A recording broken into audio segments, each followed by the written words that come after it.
the exact level or proportion that would make your asset allocation at a very precise level. But unfortunately, in Asia, the number of offerings still limited, especially in Thailand for now.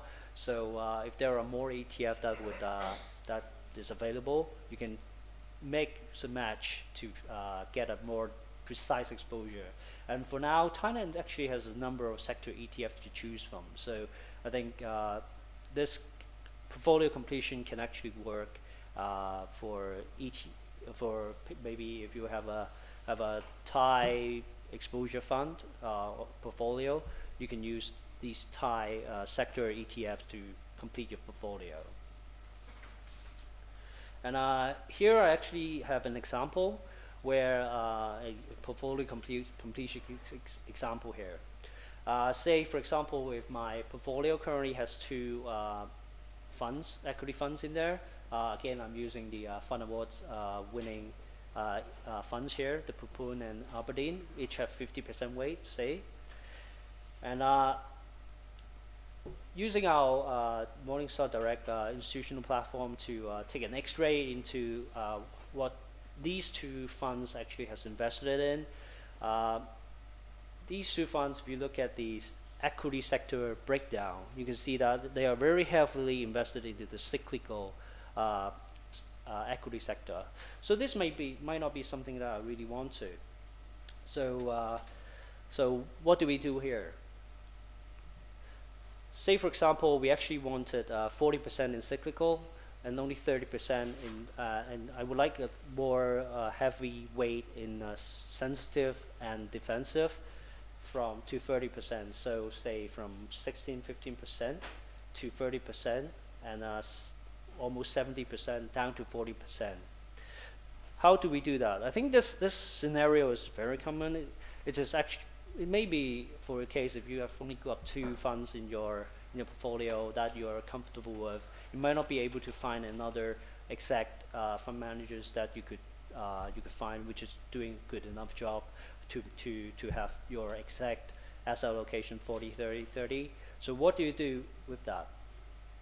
So now I would like to plug my holes in this situation. I would like to plug those holes. So what I would do would be to sell 20% of the in each of the two funds and buy 20% into the exact sector ETFs that I would like to gain the exposure in, the equity exposure in.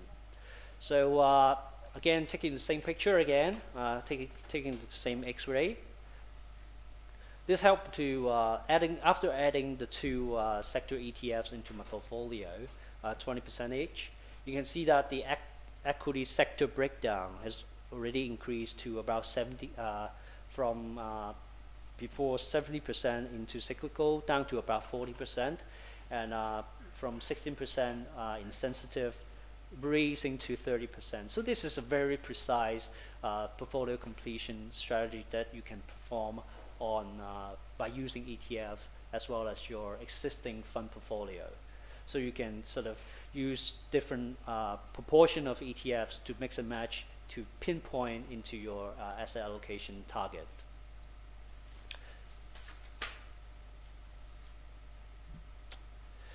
Right, so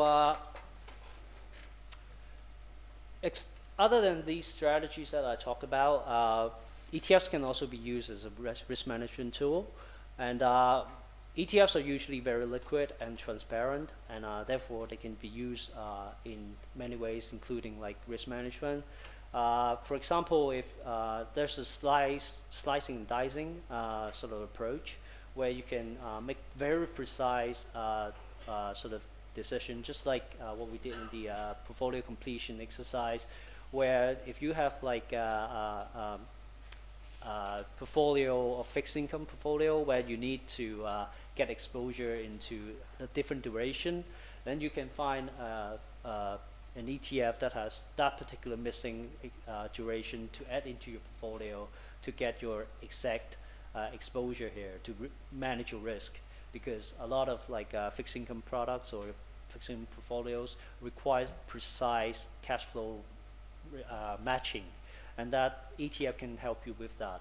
without the risk of fund managers altering or not knowing your active fund managers' cash flows. And so if hopefully if the Asia region fund passport would be sort of expanding the ETF industry here, I hope that there will be more ETF to choose from to help you guys to risk manage your portfolio even better. So there are other ways to use ETFs. Another way is called the cash equitization. So a lot of times, say you're a fund manager and you have a fund redemption coming up. So say if your AUM is 10 billion and you have say 10% 1 billion redemption coming up, and you probably would want to get the cash in advance in that case. But a lot of times, if you put it in cash and the market is going up, you're losing your sort of performance on that particular 10% because you have cash on hand, and that is obviously called cash drag. A lot of times, fund managers can use ETFs as a parking tool, and they can invest into the using that 1 billion to invest into an ETF to gain the market exposure. And because ETF is a very liquid tool, they can just sell the 1 billion portion right before the redemption is needed. So that can help you to still gain the market exposure without the risk of being trapped in cash or trapped in some low liquidity securities that is in your portfolio. So that's one way of using ETFs. And the other is called transition management. So sometimes if there's a portfolio and a portfolio manager leaves the jobs or being fired, there may be some time in between where there's no one making the decision. So the team would probably can use ETFs as a parking tool to earn market return rather than having no one to make the decision. So this is one of the transition management tool ETF can be used on. And this is also called a stopgap solution in this kind of situation here. So the other way that ETF can be used in your portfolio, liquidity management. And in a number of studies that we have performed in the US in particular, ETF is actually more liquid than the underlying basket. Equity, well, a lot of ETFs are already very liquid anyway, and as well as equity itself. But a lot of the bonds are not actually that active or liquid. And ETF is actually a very liquid tool that investor can get in and out very quickly at good prices, so that a lot of investors may actually want to pick ETFs, especially if you are a large amount of investor, having a large cash that you have to invest in an ETF rather than the underlying individual bonds, which are more illiquid. So that ETF can actually help you to get in and out quickly into that particular exposure. So, getting to the last part of my presentation, I've still got quite some time here, but well, I think I've talked a lot about how we can use ETFs and how to mix it with active funds. I would like to give a very brief sort of ways or method in which investors should actually look at analyzing ETF before investing them. So I think firstly, we should determine whether the ETF is suitable for an existing portfolio. So depending on the economic outlook and portfolio focus, and determining the role of ETF, how it would impact your portfolio before investing into a particular ETF. I think I can draw an example here is, for example, if you're investing in already a global portfolio, and you're trying to get an more EM sort of exposure into your portfolio, but your global portfolio would already have a lot of EM exposure. So before investing in an EM ETF, you should be sort of doing your homework to understand your outcome exposure before investing into a particular ETF. And especially inside EM, you have very different country exposure. For example, China could be a very big sort of chunk in your EM ETF. And if your asset allocation does not want that a lot of China exposure in your complete portfolio, you should be careful when selecting the different ETFs. Potentially, you could choose an ETF that is EM but without China, or even if you have you could have chosen to invest into another EM but shorting some pure China equity ETF in order to complete your getting to your target asset allocation. So this is the suitability part that you should think about before investing in ETFs. Secondly, we actually would urge investors to look at the key macro fundamental drivers that would affect the ETF performance.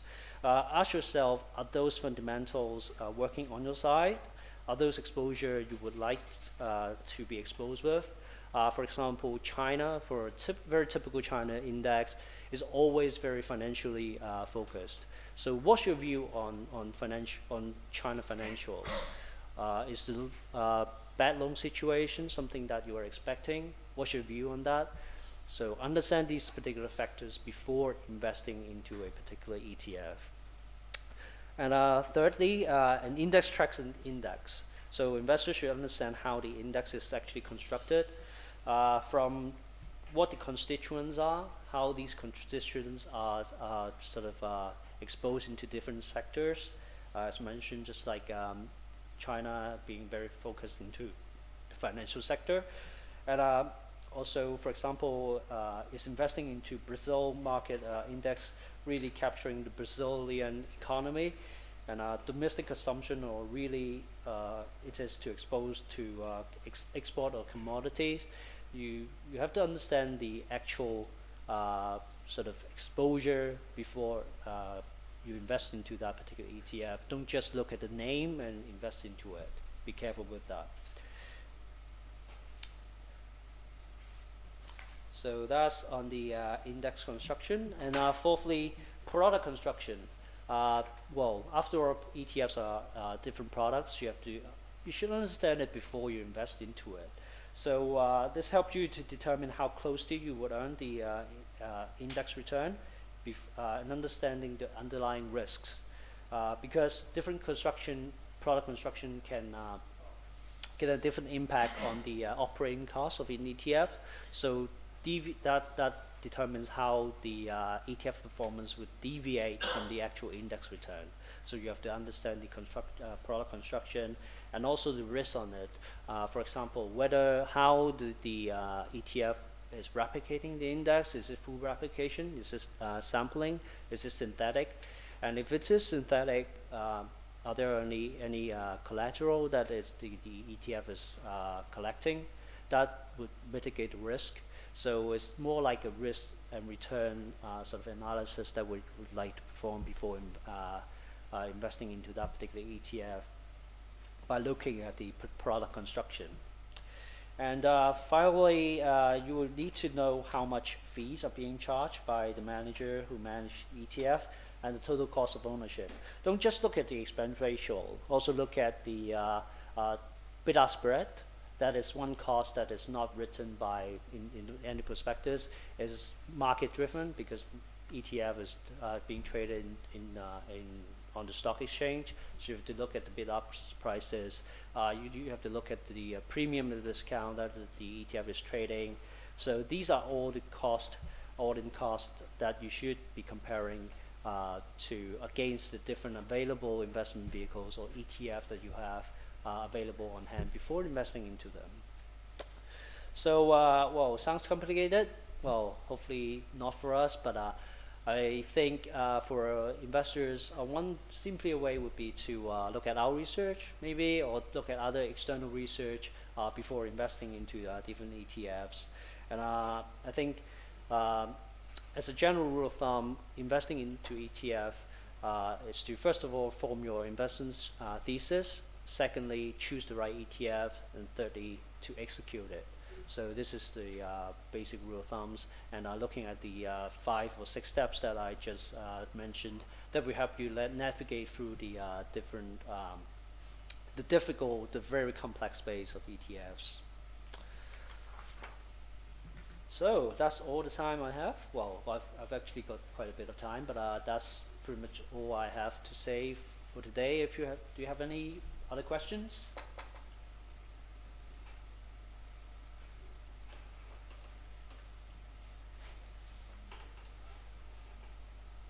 Or if you have any comments on the Thai ETF sector that you have? Nope. แชร์ไอเดียไว้หน่อยนะฮะเรื่องอะไรเรื่อง ETF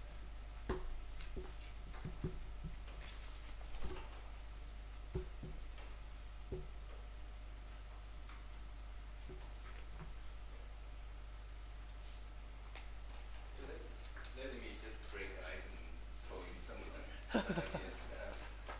Um, would it be fair to say that going forward, let's say 5 to 10 years from now, is back to basic again? As in, yeah, the greatest place on earth to invest is North America. Essentially, that's all you need. Actually, S&P 500, listed companies, the Googles, the Microsofts, the ExxonMobils. These are global companies.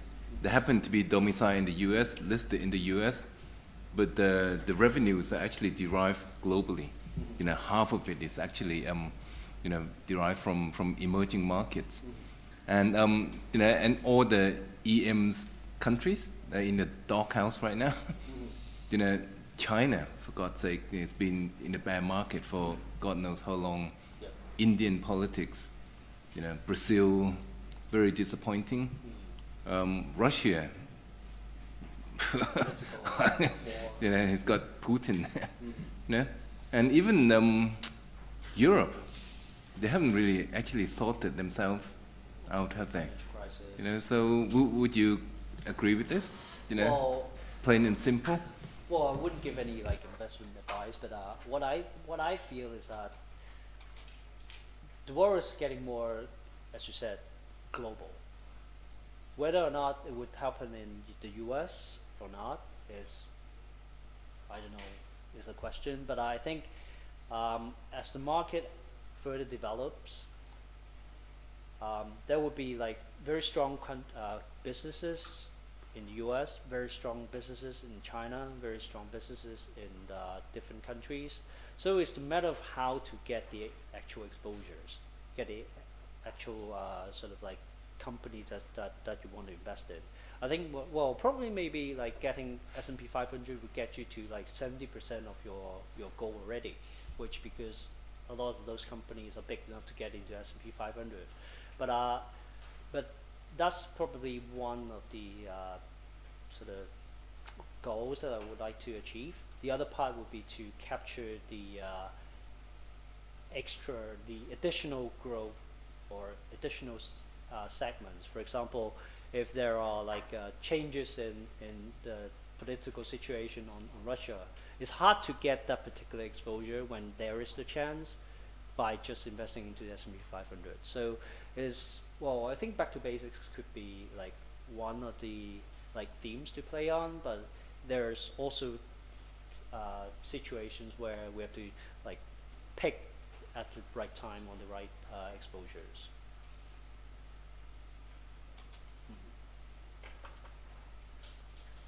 And also maybe there needs to be like an ETF that tracks the biggest companies in each like country too.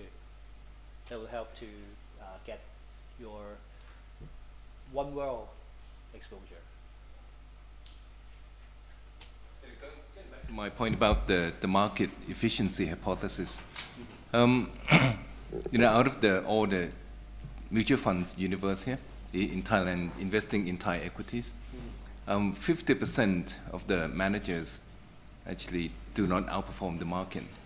Some of them have been consistently underperforming the index, and yet it hasn't gone out of business. I'm just wondering why that is actually. Is it due to the ignorance of the retail investors? And can this be that the Thai market is so inefficient from that point of view? Whether or not it's just inefficient is hard to say, but I think this is a general phenomenon that we see in the market. Even in the US, there are like long underperforming managers that are still alive, but you can see that their asset under management will be reducing, and that one day, well, as hopefully market efficiency kicks in, that would sort of take out the less efficient one. But I think it happens quicker in the US because, well, being an ETF strategist, I think ETF has helped a lot in there because ETF being a low-cost vehicle, tracking the market, if there's a bad manager in the market charging like 1% of my asset every year, but still underperforming an ETF that is only 10 basis points and matching the market return, I would very quickly in the second year go to my ETF, right? But I think like for maybe the Thai market, there hasn't been ways for me to like get a good enough ETF. Maybe ETF is still pretty expensive in Thailand. For example, 49 basis point. As I mentioned, like a typical S&P 500 ETF in the US charge only like a single digit, 7, 9, or 10. So that's the difference here. And so if there's a manager that in Thailand that's managed to underperform the index by only 30 basis points, they will buy the fund manager rather than the ETF. So I think fees would be like the sort of cushion for the inefficiency here for now. But as the market gets bigger, that could help the efficiency to kick in as well. I think you raised a very good point here too. And investors are not stupid, and they will see it. Yeah, it's just a matter of time.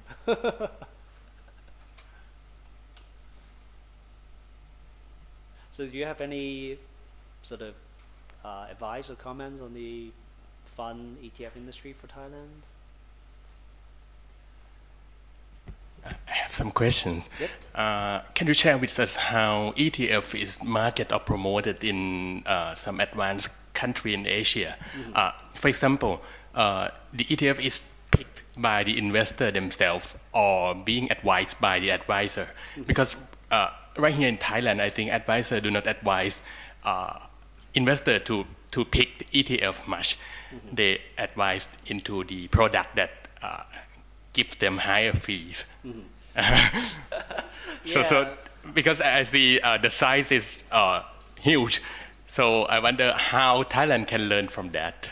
Yeah, I think, well, I'll ask the question back to you. Why have advisors not advising on ETFs then? Because of the charges commissions that they get, right? So I think one, well, I wouldn't say Asia, but if you look at like the US and Europe, one driving force in advisors promoting ETF is because of the low cost, and also because they have moved many years ago, from the commission-based advisory to fee-based advisory. So before, when it is commission-based advisory, they would very much ask you to go into the very expensive mutual funds so that they can get the commissions or everything. But after they switch into the fee-based advisory mode, they will go for the cheap vehicles that will achieve investors' goals, so that ETF is a very good tool to actually use in their advisory. But so far in Asia, we haven't seen this particular move going on. from commission-based to fee-based. And Singapore is one of the country that have had some consultation in moving from commission-based to fee-based. But the actual market participant feedback is very negative. They say, oh, we are not ready. But obviously, this is a conflict of interest, right? They obviously don't want to have less money, right? So I think it's just very much a, a regulatory move to move from fee-based, from commission-based to fee-based. And also as globalization kicks in, if there's a client, say in Europe or US, is using HSBC for fee-based advisory, when they come to Hong Kong or Thailand, why am I not getting like a fee-based? Why am I charged commission? So one day, well, as time goes on, this hopefully will kick in globally, and that's when at the time would probably have advisors to be more willing to use ETFs, being a low cost. But obviously, I think I would draw back to this picture to, well, ETF is still expensive. I think one reason is also on the size itself, because some of the cost on ETF is fixed cost. If the AUM of the ETF gets bigger, they can do cheaper ETFs. But I think, well, as time goes on, the market gets bigger, fees can, more competition, fees can come down.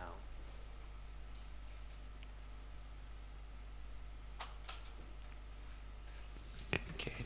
About when you look at the number of ETF in like Hong Kong, Korea or Japan, I want to know how many indexes in that particular country. That is something relative to between number of index and number of ETF. Relative to, well, I think the more index there are, there could be more ETFs. But the thing is, I think it's more correlated to the size of market, I would say, rather than the actual number index, because sometimes it's the products offerings that are driving the number index. If there's demand for some kind of product, there would be some kind of index that comes out. It's like a sort of negative feedback here, rather than like index being the chicken and then ETF being the egg. Well, it might not be the case. It could be the other way around too. So I think it's more like the size of the market. For example, if the market is small, there cannot be that many variety available, especially like if there's a sector tilt perspective. Well, say a dividend tilt sort of index that they want to sort of set up. There might not be enough constituents to make an index even for a small market. So the size of market could make quite a lot of difference, especially for the fixed income space as well. And that's probably one of the reasons why we haven't seen a lot of China onshore indices and or dim sum bond indices, only one or two recently launched. It's only when the market is long enough, like more than 5 years sort of history, then you with enough sort of constituents, that's the time when you can actually start having an index. So, and that's one reason why US have a lot more indices and also ETFs, because the history is a lot longer for every asset classes. But that's some sort of like I would say, well, we are a bit behind for Asia, but we're catching up fast.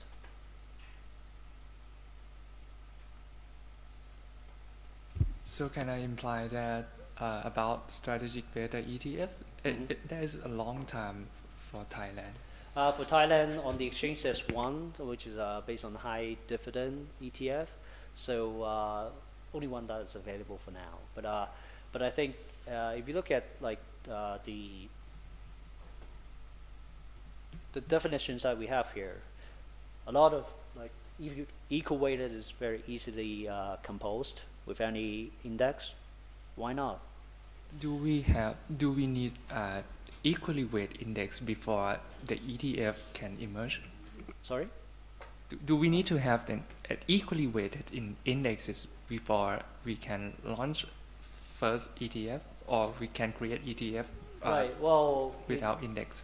it has to have an index first, but sometimes it's more like the ETF providers seeing there's a demand. They will ask the index providers to create that particular index. Oh, you mean that some guy need to create an index first? That's right. Yeah. Say for example MSCI or FTSE, they're willing to provide. Well, they're willing to create the different indices on request. Can you share your experience in Hong Kong about the proportion of investors who use ETFs? Most of them are retail investors or professional investors? Well, by definition and by size, it has to be institutional investors that are investing in ETFs. But one of the survey that the Hong Kong Exchange have performed, 20% of the retail investors have been using ETFs. So that's one of the survey that they sort of publish every 1 or 2 years. Yep. Yeah. But definitely in every market, even the US, by definition or by size, institutional investor has to be the bigger ones. Yeah, I think that's a little bit different in the Thai market. Yeah, I think one of the reasons is on the on the cost, and also on the adoption or the familiarity of the product, as well as whether or not the fund managers can actually replicate the index themselves easily enough, rather than using the ETF itself. Yeah. Yep. That table that you compare ETF Thailand with other countries in Asia, just wonder, have you looked at this kind of table but with mutual funds instead? Because ETF is not the only alternative to stock. You can buy mutual funds too. So I just wonder if maybe it's not about market maker, not about regulators. So it's about the preference of investor. Like you can buy ETF or you can buy mutual funds, and it happens that in Thailand we like mutual funds more. Well, I haven't got that particular picture here, but yeah, as you said, having like the mutual funds comparison here would be like interesting too, especially that we can use different strategies with ETFs and active funds.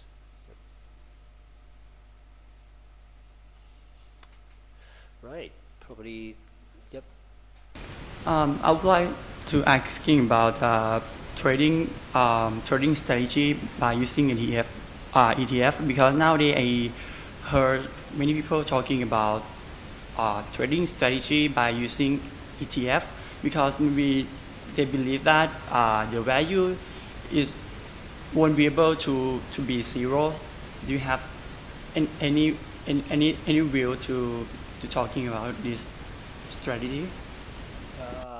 Like grid zone or KZM, something like that. Sorry, I didn't quite get the last part. The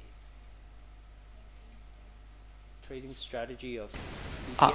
Yes, by using ETF. Sorry, I didn't quite get your question, but I think there are, what I explained was the ways that we can use active managers with ETFs, but there are a lot of different ways in which we can use ETFs on a trading purpose or other purposes. For example, there are long short strategies as well. For example, if there's taking the Thai market, for example, if even this particular here, if you're holding a TIDEX ETF here, which is the hallmark, the top 50 ETFs in the market, and if, say for example, if you see that the energy sector is not going to perform well, you can short an ETF too on the energy sector. So there's a long short strategy there, which the short portion can provide you with the funding to your long side. So there are a lot of different strategies in terms of trading ETFs. Yep. as you mentioned in the last answers, like when we would like to shift our exposures from sector to sector, but we still don't want to physically commit the fund to that allocation yet. That you say we can use ETF. So I wonder, like, can you compare the usage of ETF and the derivative? Because we can also use derivative instead to like allocate the fund to other sectors. That's right. Sorry, I don't have that particular comparison, but this would be a very interesting research to Yes, do. because the major concern is that when I use ETF, right, I need to put the money into it. But if I use the derivative, I need to put only the margin.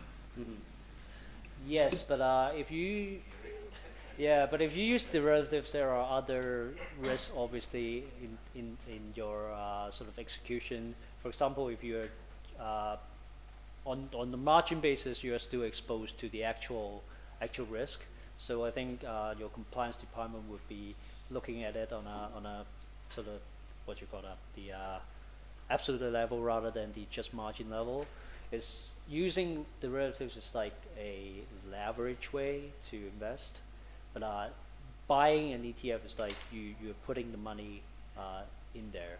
Using derivatives is like a little bit like leverage as well as, well, I wouldn't say gambling, but yeah, there are other risks in there. I don't mean that the way of using derivative to leveraging. Right. I mean, like I put the margin so that I can open the position in Right. the derivative, let's say a future contract, Right. and I use the less of money to invest in a risk-free bond or treasury bill, and I get the risk-free rate from that.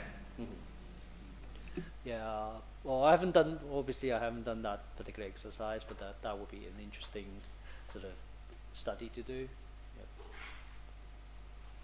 But it's, well, I want to know the answer too.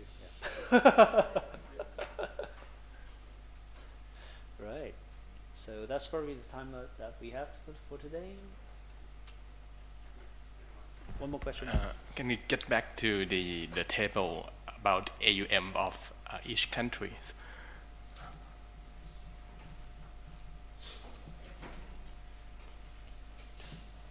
Can you share us more detail on the competition in like Hong Kong or Japan, top 3 or top 5 ETF fund, are they invest in the same underlying or different underlying index?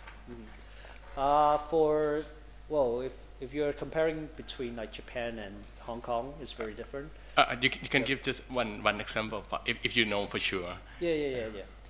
If you look at like Japan and Hong Kong, they are very two different markets. Japan is, although a very open market, is sort of very close, where they have like local investors investing in local products, local exchange as well. So this is sort of their investment mentality too. And the top 5 are definitely the ones that are investing back into the Japanese market. Whereby for the Hong Kong market, it's slightly different. The top 5, 3 out of the 5 have exposure into the China, and 2 of them are invested in the Hong Kong market. So in Hong Kong market, by definition, by statistics, over 50% is actually in China. So after all, China is what's influencing Hong Kong, and that's something that Hong Kong has the advantage to, in which Hong Kong is the gateway to enter into China in the investment as an investment channel. Yeah, so this is sort of like the advantage that Hong Kong has got, and this is an important sort of opportunity for Hong Kong too, because in all these countries, only Hong Kong has a very good sort of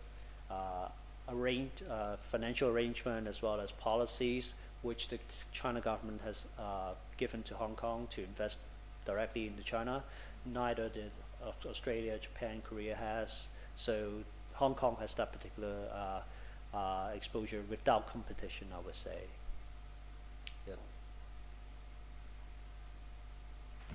what I wonder is that this is normal that the winner can, I mean, different funds can invest in the same underlying and still coexist as a winners, or just one top fund that will be the best fund for that underlying index. Usually what we see is that for a particular index, AUM of the top ETF would already account for like 60-70%. The second one gets 10-20%, and the top three are already getting like 80-90%. That's usually the sort of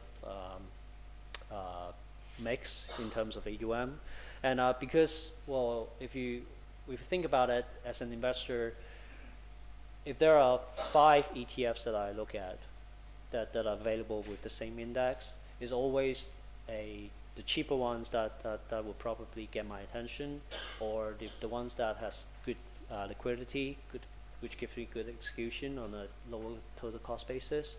So there are only like 2 or 3 ETFs that can give me that particular sort of comparative advantage, obviously. So as time goes on, investors will choose the better ones to get in, so they will gather into the bigger ones and better ones. The biggest gets bigger. So usually that's always the case. And usually it's the local exposure that is has the bigger AUMs in the different countries. Japan, you have the local local TAIEX or the Japanese index being the biggest ETF.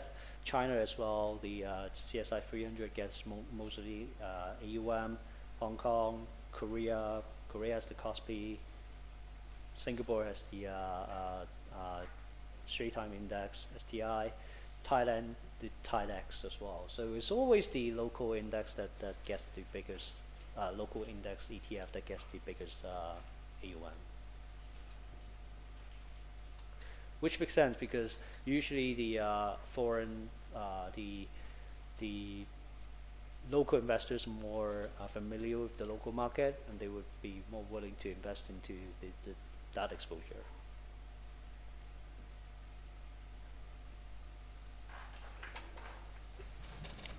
Anybody else? Let us share ideas on how to make money the easy way. No, let me just share this as a parting shot, actually. You mentioned about combining, passive and active. Okay. So basically, for passive, I use, ETFs, S&P 500, plain and nice and simple. For active, I use Warren Buffett, which is quite interesting, actually, that I don't have to pay him a dime, So I'm a shareholder of Berkshire Hathaway. And, Berkshire Hathaway will be celebrating its 50th, birthday next year. Warren Buffett's been raking up 19% per annum over the past 49 years. Book value of Berkshire Hathaway, $19, and it's now $138,000. Very nice and simple, long-term. I don't know what to call Warren Buffett, actually, whether it's value investing or passive, but it's mostly buy and hold. Buy and hold. Yeah, so I just use these 2 combinations. S&P 500, 10% per annum for the past 50 years. That's good enough for me already. And if you have Berkshire Hathaway clocking up another 19% per annum. Okay, even the Thai market, actually, for the Thai portions of my portfolio, my clients use TMB Z50, nice and cheap, as core holdings. Some of the active managers, you mentioned, Aberdeen small cap. I like that. Expensive, but I like the performance. Aberdeen Growth. I also like Krungsri dividend, equity, but I'm not willing to pay the fees. 2.2. No, seriously, 2.2% per annum. Fantastic fund, fantastic performance, but I just can't bring myself to pay that kind of fees. And the other funds that I like is the Bolong series. Actually, if you go back and look at Bolong Tosapon, over the past 10 years, they've got 10 stocks. And what's really amazing is 10% in BBL, 10% in BLA, 10% in CPO, and portfolio turnover 30%. So I take my hat off to these guys. Actually, they're very sure-footed. They do the homework, pick just 10 stocks, and sit tight. And over the past 10 years, they outperformed the index by miles. Actually, Aberdeen growth, 900% growth versus 300% for the set index. Amazing. I hope we can have more sensible investors. Yeah, I know. So, and actually, you are very, very focused into Warren Buffett family, because Warren Buffett actually also advised his wife to invest into S&P index. Exactly. Well. So he did say that when he dies, he's going to put the bulk of his inheritance into just S&P 500. Yeah, I think it makes sense index. because everything is over on a total cost basis. So it makes sense for you to not invest into a fund that is charged very expensive, although have a good performance. If they can beat the benchmark above their fees, then it's a good investment.